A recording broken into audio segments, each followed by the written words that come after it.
OSomnotho basishayele elikhulu ihlombe isimemezelo sikaMengameli wezwe uCyril Ramaphosa sokuhlinzeka ngesamba semali esingamabhiliyoni amahlanu amarandi emzamweni wokuxegisa umthelela wesifo iCOVID-19 emnothweni wezwe kanye nasebantwini.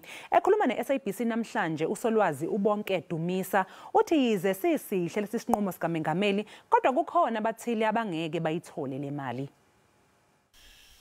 uSolwazi uDumisa ubalule imikhakha yemisebenzi ethile engeke izihlomule kule mali ekhishwe uMengameli. Kukhona abangeke basizeke. Uma sibheka abantu abaningi abaziqashile, sibheke abameli, sibheke abantu abawocarpenter, sibheke oplumber nabantu abaningi abanjalo abakwazi ukunyakaza njengalesikhathi lesi. Losomnotho uthi uhulumeni akanayo imali kanti futhi abantu bangacabanga ukuthi le mali ibihleli. Uchazile nokuthi ke le mali ivelaphi.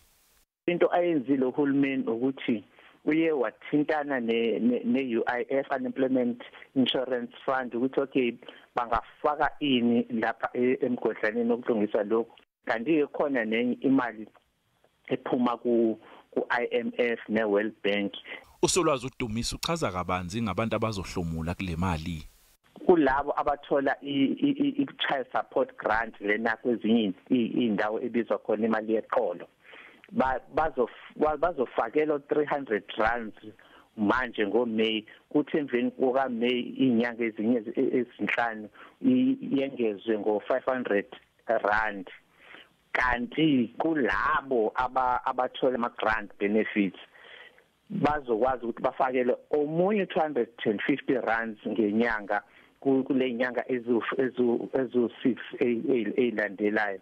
Kanti kukhona ke nenye imali ebingakaze ibingekho ngaphambili ebizwa i-COVID Social Relief of Distress Grant.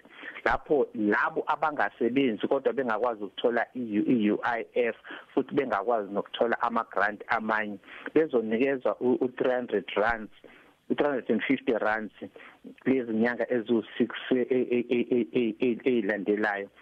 Losomnotho uthi inkinga ezoba khona ngale mali ukuthi kuzomela ibuyiselwe la ebolekwe khona ekhambeni kwesikhathi kodwa ngale kwalokho yisinyathelo esiphusile lesesithathwe uMengameli wezwe wabe sedlulisa umyalezo ebantwini ababheke le mali.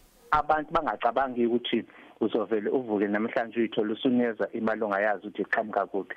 nguCalvin Dludla wendaba zeSABC.